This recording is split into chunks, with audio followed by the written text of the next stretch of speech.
जय हिंद दोस्तों, कैसे हैं आप सब। मैं हिमांशु सोनी। तो हमारा टॉपिक चल रहा था class 12 physics electric charges and field का, permittivity and relative permittivity. Last lecture में हम लोगों ने परमिटिविटी को अच्छे से पढ़ा था और रिलेटिव परमिटिविटी, जो रिलेटिव परमिटिविटी था वो चल रहा था। आज हम लोग इस परमिटिविटी और रिलेटिव परमिटिविटी के ऊपर न्यूमेरिकल भी करने वाले हैं। एक दो बेसिक न्यूमेरिकल जो 12th बोर्ड के लेवल के हैं और एक दो अच्छे न्यूमेरिकल जो आईआईटी और जेईई लेवल के हैं उनको भी करेंगे।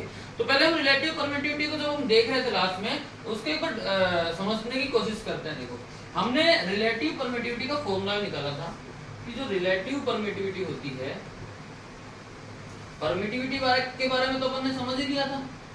रिलेटिव परमिटिविटी के बारे में हमने समझा था कि जो एप्सिलॉन आर जो है, इसका फॉर्मूला हम लोगों ने देखा था कि जो रिलेटिव परमिटिविटी होती है किसी भी मीडियम की, ये उस मीडियम की परमिटिविटी और वैक्यूम की जो फ्री स्पेस की परमिटिविटी होती है उसके रेशियो के इक्वल होती है। अगर हम कहूं कि हम देखें इसको कि एप्सिलॉन आर जो होती है इक्वल होती है एप्सिलॉन एम और एप्सिलॉन नॉट। मतलब मीडियम की परमिटिविटी का वैक्यूम की परमिटिविटी के साथ में जो रेशियो हम निकालेंगे वही परमिटिविटी होगी रिलेटिव परमिटिविटी उस मीडियम की। इसको और भी अगर हम देखें तो हम कह सकते हैं कि जो मीडियम की परमिटिविटी होगी एप्सिलॉन एम वो किसके बराबर होगी। तो अगर इसको इधर लेके आएंगे तो हम कहेंगे कि epsilon R into epsilon naught. देखो, समझने की कोशिश करो इसको।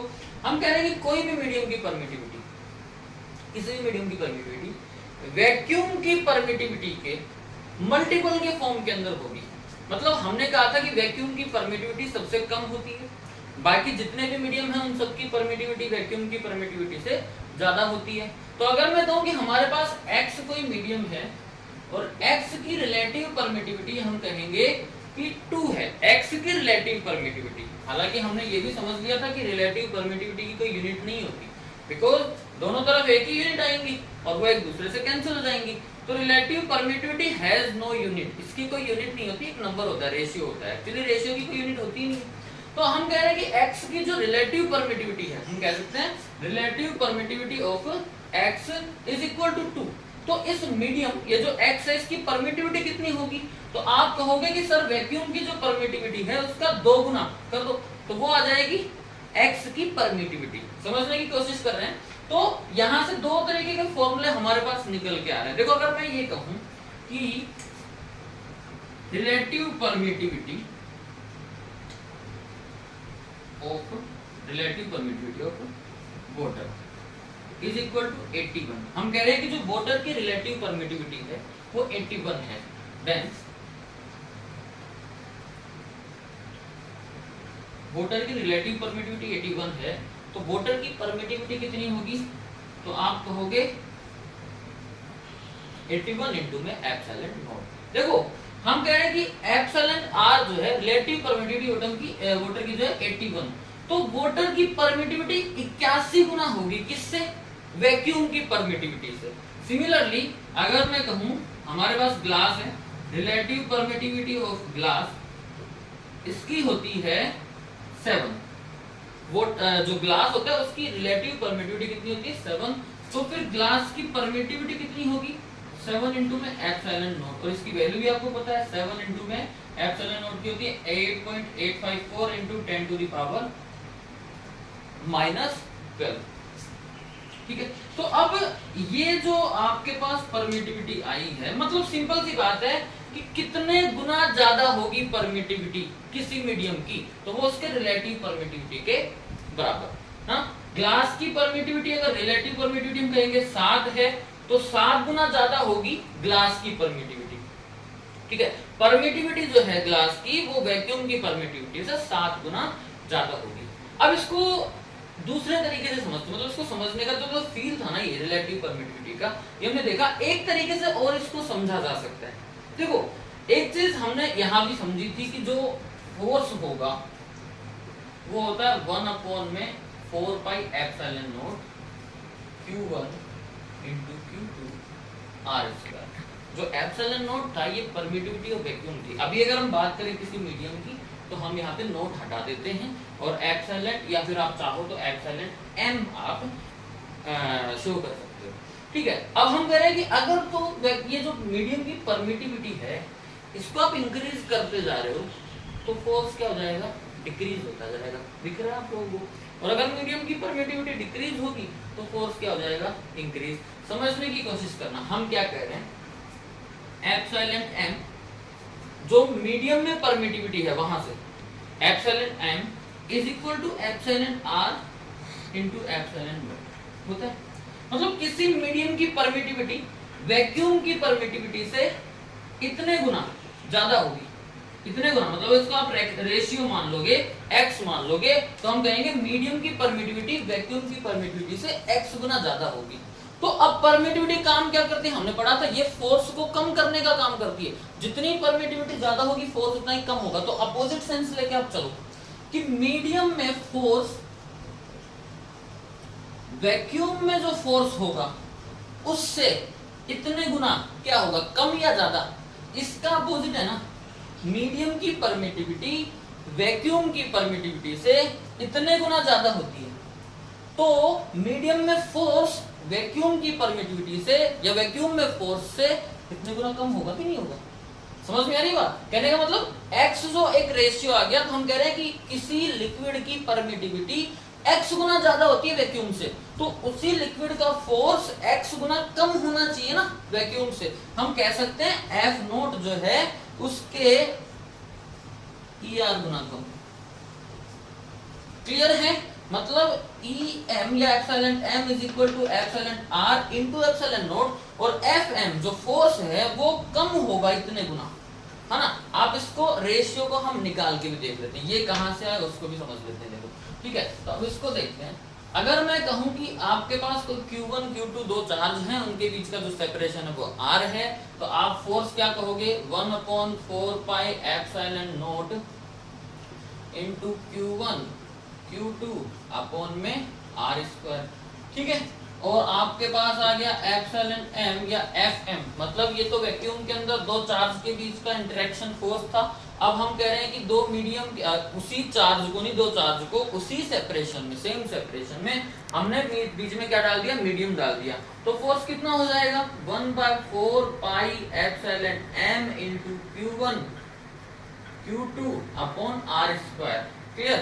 अब आप कर रहे हो कंपेयर दोनों का, हम कंपेयर कर रहे हैं इन दोनों का, तो देखो कंपेयर कर लो। आपके पास आ गया एप्सिलॉन M या FM force in medium upon force in vacuum. रखो वैल्यू, 1 में आपने रखा 4 पाई EM या एप्सिलॉन M अपॉन में ये 1 में 4 पाई एप्सिलॉन नोट। ठीक है, फिर आपने ये वैल्यू रखी। अब देखो ये सेम वैल्यू है ना, Q1 Q2 upon R², Q1 Q2 upon R²। Separation भी सेम है, चार्ज भी सेम है, तो ऊपर नीचे की वैल्यू तो कैंसिल हो ही जाएगी। आपके पास तो ये बच रहा है, देखो ठीक है ना, 1/4 पाई एप्सिलॉन M अपॉन में 1/4 पाई एप्सिलॉन, तो 4 पाई से तो 4 पाई कैंसिल हो ही रहा है। अब ये जो वैल्यू है ना, ये तो ऊपर चली जाएगी, ये नीचे आ जाएगी। आपके पास बचा एप्सिलॉन नोट अपॉन में एप्सिलॉन M, और ये वैल्यू आ किसके बराबर रही है, FM अपॉन में F नोट, है ना। FM अपॉन में F naught is equal to epsilon naught FM। अब अगर आप इसका रेसिप्रोकल कर दोगे, ठीक है, अगर इसका रेसिप्रोकल, हालांकि रेशियो तो आप ऐसे भी निकाल सकते हो, लेकिन अगर रेसिप्रोकल करेंगे ना तो हमारे पास क्या आएगी, एक वैल्यू आएगी, कौन सी, E नोट की वैल्यू। देखो ना यहाँ से, ये है एप्सिलॉन M और एप्सिलॉन नोट, और ये है epsilon naught upon epsilon M। तो आप इसको जब अपोजिट सेंस में लेके चलोगे तो आपके पास इधर बचेगा F नोट अपॉन में FM is equal to FM upon में F नोट। अच्छा, ये वैल्यू जो आपको दिख रही है ये होती है रिलेटिव परमिटिविटी की, तो मैं इसको ऐसे नोट कर सकता हूँ ना कि F नोट अपॉन में FM is equal to FR, है कि नहीं। अब अगर आपको FM की वैल्यू चाहिए, देखो FM अगर वहां गया तो ये आ जाएगा नीचे, तो आपके पास वैल्यू बचेगी FM, ये अगर यहां जाता है तो ये नीचे आ जाएगा F नोट अपॉन में एप्सिलॉन नोट एप्सिलॉन R। यही इक्वेशन निकालनी थी आपको, FM is equal to F naught upon में एप्सिलॉन R। यही इक्वेशन हम लोगों ने डिराइव करके निकाली है।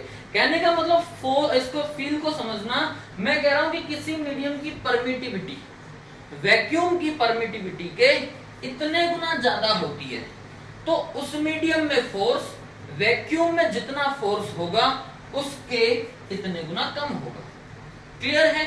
फील आ गया समझ में? बिकॉज फोर्स एंड परमिटिविटी एक दूसरे के अपोजिट होते हैं। अगर आप परमिटिविटी को इंक्रीज करोगे तो फोर्स हो जाएगा कम, अगर आप परमिटिविटी को डिक्रीज करोगे तो फोर्स हो जाएगा ज्यादा। तो हम कह रहे हैं कि किसी मीडियम की परमिटिविटी उस मीडियम जो वैक्यूम की परमिटिविटी होती है उसके एप्सिलॉन आर गुना ज्यादा होती है रेशियो के, और उसी मीडियम में फोर्स वैक्यूम के फोर्स के इतने गुना कम होगा।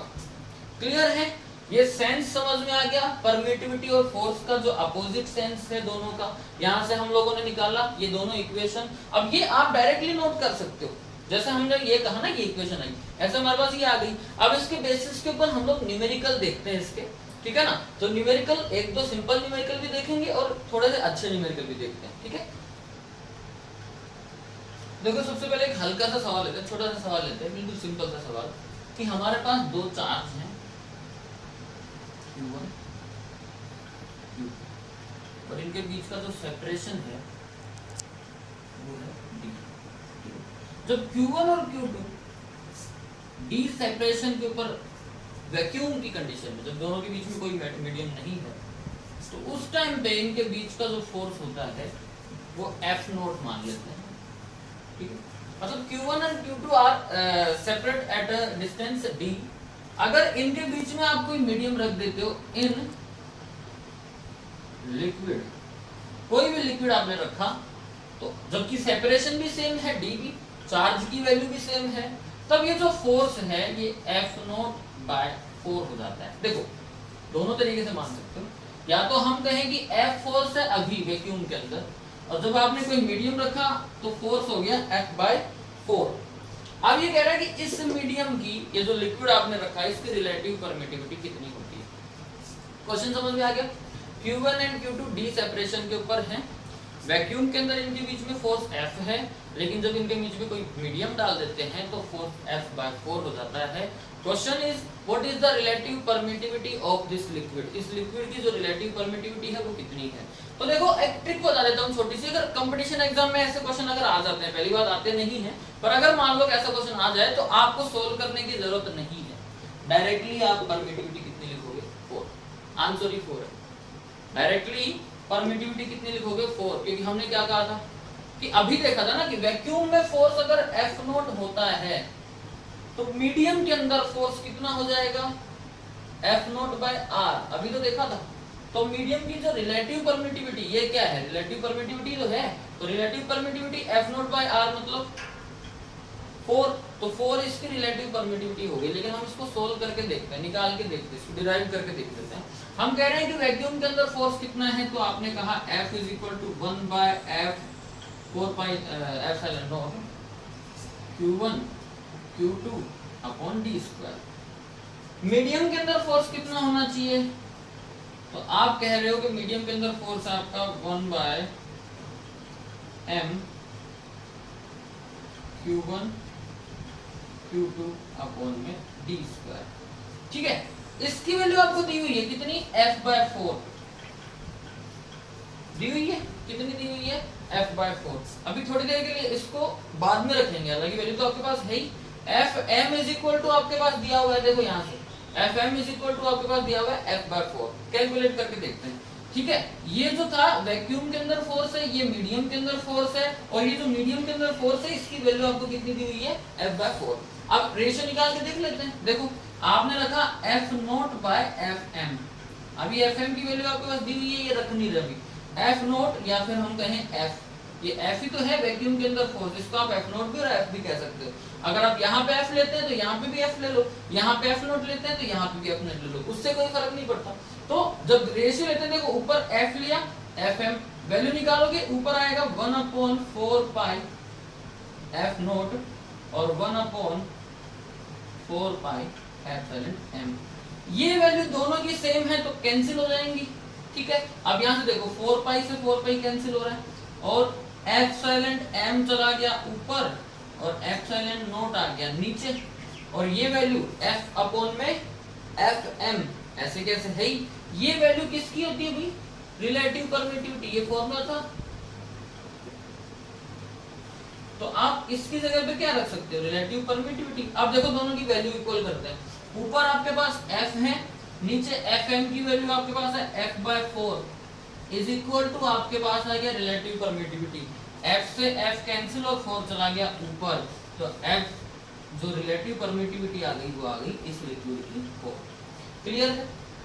मतलब किसी मीडियम के अंदर अगर दो चार्ज और उसके बीच की जो सेपरेशन बिना चेंज किए रखते हैं, अगर तो वैक्यूम के अंदर हम लोगों ने जो चार्ज रखा और उनके बीच की जो सेपरेशन रखी वो बिना चेंज किया उस मीडियम के अंदर रखते हैं, तो जितना फोर्स कम होता है, 2 गुना 4 गुना 5 गुना जितना फोर्स कम होता है वही उसकी रिलेटिव परमिटिविटी होगी। ठीक है, अब एक थोड़ा सा चेंज कर देते हैं इसकी पोजीशन को। अभी तक हम क्या कह रहे थे कि चार्ज और जो सेपरेशन था वो सेम था, लेकिन अब हम लोग सेपरेशन को भी चेंज कर रहे हैं। देखो इसको रफ करते हैं फिर दूसरा क्वेश्चन करते हैं। अब देखो क्वेश्चन सेकंड, अब हम लोगों ने d जो डिस्टेंस होती है उसको चेंज कर दिया। हम कह रहे हैं कि वैक्यूम के अंदर Q1 और Q2 d सेपरेशन के ऊपर रखे हुए, लेकिन अगर इसी चार्ज को, इन दोनों चार्ज को इन ऑयल हम अगर पुट करें और सेपरेशन को हम लोगों ने कर दिया d/2। पहले सेपरेशन d थी, अभी सेपरेशन हो गई d/2। जब सेपरेशन d/2 हो गई तो तब फोर्स कितना हो गया, f/4। समझ में आ रही बात? हम कह रहे हैं कि सेपरेशन जब d थी और चार्ज वैक्यूम के अंदर रखे थे तब फोर्स F था, ठीक है, लेकिन जब इनको ऑयल के अंदर रखा अभी फोर्स कितना है, अभी फोर्स F है। जब आपने इनको वैक्यूम के अंदर रख दिया तब फोर्स F है, लेकिन जब आप इनको ऑयल के अंदर रखते हैं तो सेपरेशन कर दी हम लोगों ने हाफ d/2 और फोर्स कितना हो गया सेपरेशन d/2 करने में, F/4। तो जब ऐसी सेपरेशन आ जाती है तो लिक्विड या जो ऑयल जो डाला था तो इसकी क्या रिलेटिव परमिटिविटी कितनी होगी, मतलब what is the relative permittivity of this liquid. देखो पहले इसको लॉजिकली अगर आप सोल्व करके देखोगे, लॉजिक से आप सोल्व करके देखोगे, तो लॉजिक से सोल्व करके देख लेते हैं। ठीक है, अगर हम देखें कि भाई दोनों चार्ज जब यहाँ पे ऐसे रखे हुए हैं, एक छोटा सा इसमें चेंज करते हैं। अगर आप यही वैल्यू रखोगे ना तो इसकी वैल्यू आने वाली नहीं है, मतलब अगर आप सेम वैल्यू रखोगे तो रिलेटिव परमिटिविटी की वैल्यू 1 आएगी। तो क्योंकि वो जो इसकी जो वैल्यू है वो चेंज हो गई, अभी हमने इसको 2 कर दिया, अब देखो आ गया। ठीक है, हम कह रहे हैं कि जब वैक्यूम था तो फोर्स F था, लेकिन जब वैक्यूम नहीं है तो, या जब ऑयल डाल दिया आप लोगों ने, सेपरेशन कितना कर दिया d/2, तो फोर्स हो गया हाफ। ठीक है, आप देखते हैं, हम कह रहे हैं कि जब फोर्स F होता है d डिस्टेंस के ऊपर, तो अब अगर सेपरेशन को आप आधी कर रहे हो तो फोर्स कितना चेंज होना चाहिए, पहले तो उसको समझ लेते हैं। हम लोगों ने फॉर्मूले से समझा था कि अगर R, फॉर्मूले में क्या होता है आप देखोगे F = K Q1, ये हम लोग डिस्टेंस के लिए देख रहे हैं, r²। मतलब मैं कह रहा हूं कि अगर मैं इसको आधी कर देता हूं, अगर मैं इसको कितनी कर देता हूं, आधी कर देता हूं, तो फोर्स हमारा कितना चेंज होगा। देखो डिस्टेंस जब आप बढ़ाओगे तो फोर्स क्या होता है, कम होता है। जब डिस्टेंस को आप बढ़ाओगे तो फोर्स कितना हो जाता है, कम, लेकिन जब डिस्टेंस को आप कम करोगे तो फोर्स कितना होगा, बढ़ेगा। डिस्टेंस को कम करोगे तो फोर्स कितना हो जाएगा, बढ़ेगा। अब कितना बढ़ेगा, अगर मैं कहूं कि फिलहाल हमारे पास r है और अगर मैं डिस्टेंस को कर दूं r/2, तो आप यहाँ पे क्या रखोगे, r/2, और r/2 का स्क्वायर करोगे तो r²/2 का स्क्वायर कितना आ जाएगा, 4। ये 4 आप इधर लेके आओगे, मतलब सिंपल सी बात है, डिस्टेंस जितना बढ़ा रहे हो आप उसका स्क्वायर कर दो, अपोजिट सेंस में फोर्स कम हो जाएगा। डिस्टेंस कम कर रहे हो तो फोर्स बढ़ जाएगा। मतलब अगर हम कहें यहाँ पे कि हम इस डिस्टेंस को डबल कर दें तो फोर्स कितना हो जाएगा, 4 गुना कम, 2 का स्क्वायर, फोर्स कम हो जाएगा 4 गुना। अगर हम कह रहे हैं यहाँ पे आप डिस्टेंस को हाफ कर दोगे तो फोर्स कितना हो जाएगा, 4 गुना ज्यादा। देखो अगर डिस्टेंस हाफ हुई तो ये फोर्स होना चाहिए था 4 गुना। डिस्टेंस अगर हाफ हुई है तो फोर्स कितना होना चाहिए था, 4 गुना। फिर ऐसा क्या हुआ उस मीडियम में कि फोर्स हाफ हो गया। अगर डिस्टेंस हाफ हुई है तो फोर्स 4 गुना होना चाहिए था। फिर उस मीडियम की परमिटिविटी ऐसे कितनी हुई कि ये कितना हो गया, इसका हाफ, तो मतलब इसके डबल के बराबर परमिटिविटी लगी होगी इसके ऊपर। तो सिंपल सी बात है, F था फोर्स d डिस्टेंस के ऊपर, अगर डिस्टेंस आपने हाफ कर दी तो 4 गुना फोर्स बढ़ता है। फिर परमिटिविटी कितनी हुई कि इसका भी आधा हो गया, तो मतलब इसका आधा कब होगा, जब आप इसको 1/8 से मल्टीप्लाई करेंगे। क्लियर है? देखो यहां से देखो, लॉजिकली देख रहे हैं, फिर सोल्व करके भी देखेंगे इसको। मैं कह रहा हूं कि जब वैक्यूम के अंदर फोर्स F था d डिस्टेंस पे, डिस्टेंस हाफ हुई तो फोर्स कितना हो गया? 4 गुना ज्यादा। अब हम कह रहे हैं कि ऐसा क्या हुआ उसमें, उस ऑयल की परमिटिविटी ऐसी कितनी होनी चाहिए कि ये फोर्स ओवरऑल कितना हो गया? F/2। देखो जब इसको 4 से मल्टीप्लाई करते हो ना तो ये कंडीशन होती है। अब ये कितने से मल्टीप्लाई करें हम इसको कि हमारा फोर्स कितना हो जाए? आधा हो जाए, हाफ हो जाए, F/2 हो जाए। तो क्लियर है कि अगर हम इसको 1/8 से मल्टीप्लाई कर देंगे तो ये आ जाएगा 1/2, मतलब ये फोर्स हो गया आपका हाफ। क्लियर है? तो इसका मतलब परमिटिविटी कितनी होनी चाहिए, क्योंकि हमने देखा था कि मीडियम के अंदर जो परमिटिविटी होती है या मीडियम के अंदर जो फोर्स होता है वो उसके ER के कम हो जाता है। मतलब Fm इज इक्वल टू, अगर मैं कहूं तो F अपॉन में एप्सिलॉन R के बराबर होता है ना? तो परमिटिविटी कितनी होनी चाहिए उसकी? 8 होनी चाहिए। क्लियर है? लॉजिकली आप इसको देखोगे तो ये समझ में आएगा आपके कि जब अगर फोर्स डिस्टेंस D होती है तो फोर्स F, हाफ डिस्टेंस हो गई तो फोर्स F इंटू में 4 होना चाहिए। फिर परमिटिविटी कितनी हुई कि ये हाफ हो गया, तो आप कहोगे सर 8 हो गई परमिटिविटी, क्योंकि अगर हम इसको 1/8 से मल्टीप्लाई करते हैं तो फोर्स हमारा हाफ हो जाता है। अब इसको सोल्व करके देख लेते हैं। क्लियर है? देखो सोल्व करके देखते हैं। जब F फोर्स होता है तो हम कहते हैं कि 1/F 4π epsilon naught into Q1 Q2 upon d square. ठीक है? इस कंडीशन में Fm और Fm कितना है भाई? F/2। ये याद रखना बेटा, Fm कितना है? F/2 is equal to 1/4π epsilon m, है ना? इसकी वैल्यू आपको पता ही नहीं है, इनटू Q1। अब यहाँ देखना Q2, अब यहाँ पे डिस्टेंस भी हाफ है तो आप करोगे d/2 का स्क्वायर। ठीक है? अब जब d/2 का स्क्वायर करोगे तो 1/4π epsilon m into Q1 Q2 d का स्क्वायर, और ये जो 4 है ये मल्टीप्लाई में चला जाएगा। क्लियर है? अब इसका रेशियो निकाल लेते हैं। 4 तो मल्टीप्लाई में चला गया, रेशियो निकाल लेते हैं। तो मैं कह रहा हूं F अपॉन में Fm, F अपॉन में Fm, और Fm की वैल्यू आपको याद रखनी है F/2। क्लियर? अब देखो यहां से देखो, ये Q1 और Q2 तो कैंसिल हो गया ऊपर। ठीक है? यहां से Q1 Q2 cancel, d square भी कैंसिल, यहां से 1/4π epsilon naught upon 1/4π epsilon m। यहां से ये वैल्यू, ये और ये कैंसिल, ये और है ऊपर, मतलब 1/4, ये चीज हो रहा है। क्लियर? करें? देखो 4π से 4π कैंसिल, इस वैल्यू को मैं यहां नोट कर रहा हूं, इस नेक्स्ट स्टेप को F अपॉन में Fm इज इक्वल टू, यहां से क्या बचेगा? Em चला गया ऊपर और एप्सिलॉन नोट आ गया नीचे। क्लियर? और इनटू 1/4। ऐसे कैसे? यहां तक स्टेप समझ में आ गई होगी मेरे हिसाब से। तो ये हमने डायरेक्टली वैल्यू रखी है इसकी, जो सोल्व होता है उसको काट दिया हम लोगों ने ऐसे कैसे।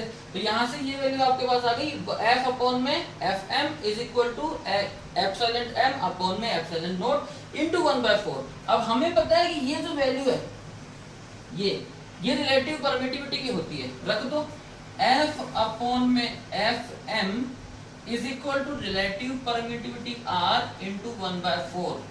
अब यहाँ पे वैल्यू पुट करेंगे, Fm की वैल्यू आपके पास पता है F/2 होती है, तो F अपॉन में F/2 ER इनटू में 1/4। F से F कैंसिल, ये 2 चला गया ऊपर, ER या एप्सिलॉन R इनटू 1/4, ये 4 इधर आएगा तो आपके पास एप्सिलॉन R किया जो रिलेटिव परमिटिविटी होती है उसकी वैल्यू आपके पास 8 आ गई। तो हमने लॉजिकली जब इसको सोल्व किया था तो हमने कहा था कि 1/8 से मल्टीप्लाई करेंगे तो F/2 आना चाहिए। ठीक है ना? तो इसका मतलब 1/8, 8 क्या है इसकी? Relative permittivity. यही आप लोगों ने इस फॉर्मूले से निकाला तो हमारी रिलेटिव परमिटिविटी कितनी आती है? 8 आती है। आज के लिए हम लोगों ने 2 क्वेश्चन किए, एक और भी अच्छा क्वेश्चन हम लोग नेक्स्ट लेक्चर में करने वाले हैं, 1-2 क्वेश्चन, और नेक्स्ट लेक्चर में हम लोग इस टॉपिक को खत्म करने वाले हैं। ठीक है? तो आज के लिए इतना ही, थैंक यू।